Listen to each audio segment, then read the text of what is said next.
Hi, I'm Emily, but you can call me Em. I'm Colleen's cousin. We are cousins in a couple of ways. Here's how. Go over that real quick. I'm done. Okay. I was in the order until I was 14 years old. We left in 2001 and then moved up to Salt Lake. We lived in a coal mining camp down in Emery County. It was the Kingston's land, and they owned a coal mine down there before it got taken away. So I grew up in a very small town, kind of 3 hours away from Salt Lake. I guess there's a couple things I could talk about. We could talk about me being black. There was a rumor around the order that me and my family were black from my mom's side, because my dad's side was Kingston and they're perfect in every way.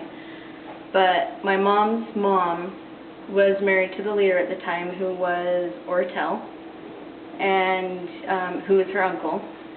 So she couldn't see him in a husband way after knowing him in an uncle way. So she left him and found somebody on the outside.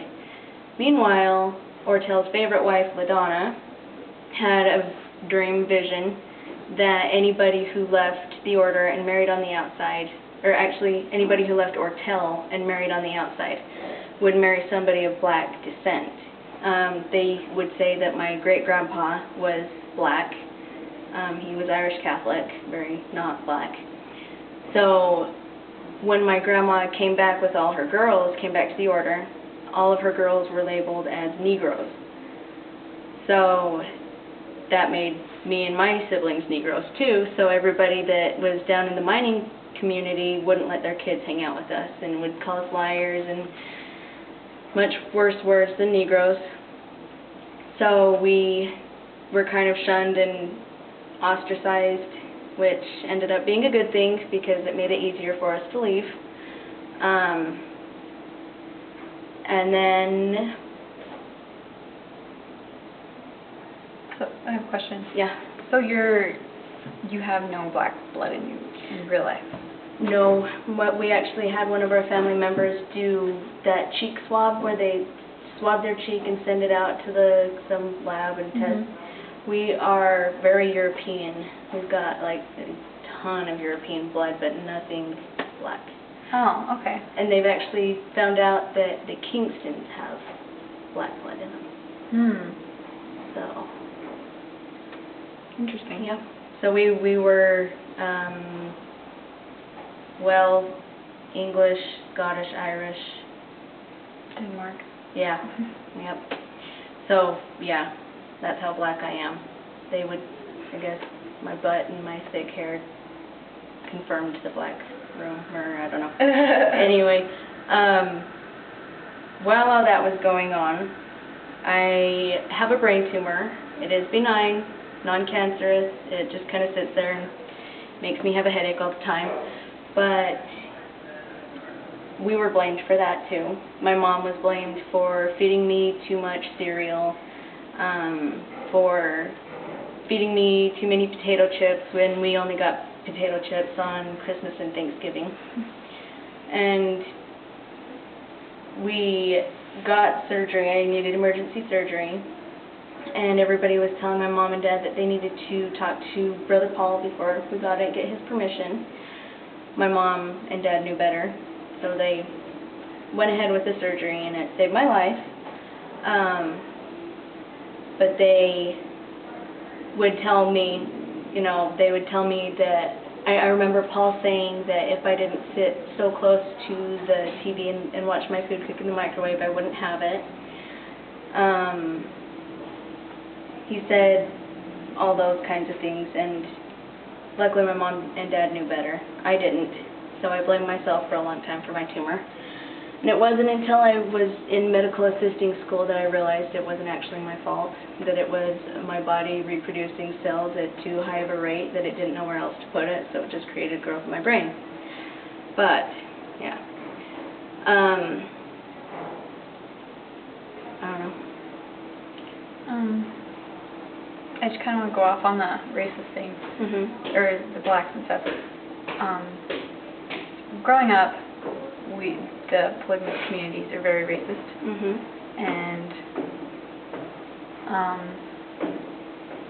I grew up racist, and I've overcome it. That was my turning point when I started questioning everything in the order, because when I left, the first person to reach out to me was an Indian girl, and she kind of, I could say, saved my life, because it was a turnaround moment for me where I started questioning everything. And then I started getting offended because everyone was so racist, and they like it would be considered a hate crime. Some of the things that they were doing. Absolutely. Or teaching their kids, like, I mean, it's racist. And I don't know that I had that hard of a time coming out of that, because I was labeled black, and I did know a little bit how it felt. But when we did leave, I remember promising that I was going to marry a black guy just to get back at him. And I ended up hanging out with a lot of Mexican people, which they were really nice. They were really good people. And they are. They absolutely are. Mostly. But people are people. You can't say everyone's bad or everyone's good. No. So I don't know that I had that hard of a time coming out of it. But anytime I tell anybody that I know how it feels to be prejudiced against because I was black. You're not black. I know. You're black? I'm not. But, so. But we're related. Yeah, we're cousins. Yeah, we're cousins. Yeah, I don't know if you kind of got that. Yeah, so we have the same grandpa. Yep, we have the same, so our dads are half-brothers. We have the same grandma and grandpa. On my dad's side, and then we come over here, and we have the same, he's your grandpa, but he's my uncle in some, I think he's my great uncle. My grandpa's dad is her dad's mom's dad? Or something like that. I don't know. But this is the thing. This is just pause your video here. A rough copy of it. And if you can look, I'm related to myself. So we have, let's see, over here, that's my dad, his mom and dad. And then we have my mom, her mom, and her mom and dad, right there. So the whole, same. I might be my own cousin too. We don't, well, we do now. Damn it. But yeah, so that's just an example of the incest that goes on in there. So when we talk about incest, I'm proof. There's a lot of incest. That's, I think, what the Kingston polygamous community is known a lot for, is the incest. And their billion-jillion-dollar empire thing. Yes, they have unlimited amounts of money, so anybody that goes up against them can be faced with lawsuit after lawsuit until they are bankrupt and can't do anything else. So. And, let's see, what was I going to say? I don't know. How old were you when you guys left? I was 14, which everybody asks me, were you married? Which I was coming of age, and, well, I was of age. But my mom and dad had made it clear that me and my sisters were not going to get married until we were 18. Because I did have some sisters who were asked for, but my mom and dad told them no. So I had a brother from another mother that went forward for me when I was 13 or 14. It never happened, and I never knew about it until after I was already married, but I'm divorced now, by the way. How old were you when you married? I was 16. 16. And did you get to have a public wedding? Was it a big thing, or was it hush? I tried to have it be a big thing, but they changed the place of it the night before, and there were a lot of things that happened, it kind of ruined it. But all that mattered to me was that I was getting married and I was leaving the clutches of Daniel and Mom. Yeah. And I could do whatever I want after I was married. But then I found out that you actually got to fit in with your husband, and your husband needs to fit in with his dad, and his dad needs to fit in with the leader, so everyone's fitting into the leader. Yep. It's all a cycle, or it's all a chain. Well, and then you have the spies that everybody's kind of secretly spying on everybody else so that they can report back to the one above them. And then we call them little, my mom calls them, well, I shouldn't say my mom calls them because she doesn't. I call them like little minions, little Daniel minions. Yep. And his family was the worst about it. They were bad. Does that mean I'm bad? Just kidding. Yes. Yeah, according to them. But they, in the mine, that was where they sent a lot of the people they didn't really want to deal with. So that's where they would send guys that weren't worthy of a wife. So they would send them down there for cheap labor. And you do that on the farm too? Yeah. So then we had a lot of single guys that were courting really young girls. And you know, we were all excited because we were young and girls, and you live to be married and have babies, and the sooner you can start, the better. You find your place in the order. Yeah, and that a woman's place is to be pregnant all the time.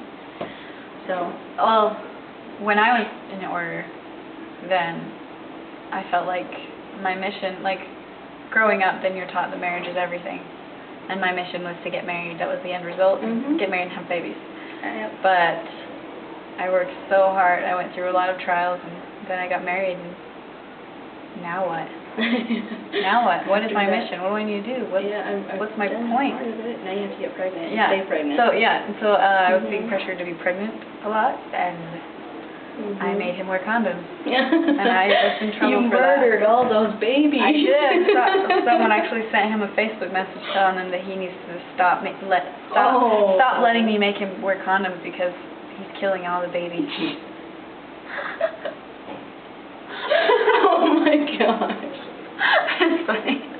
I could go on about that, but it's quite hilarious, actually. Yeah, and then when I was little, I remember I used to say that I wanted to marry Paul and have 100 kids and live in a shoe. Live in a shoe. Which would have been similar to what a lot of his wives are going through right now. They're living in shoe-sized houses and shoebox-sized houses. Give them credit for the box size. But shoebox size. But then I kind of grew up and realized that I liked school and that I didn't want to be married, especially young. We were Canyon kids. Oh, yeah. We were talking on the bus on the way to school. I did get to go to public school.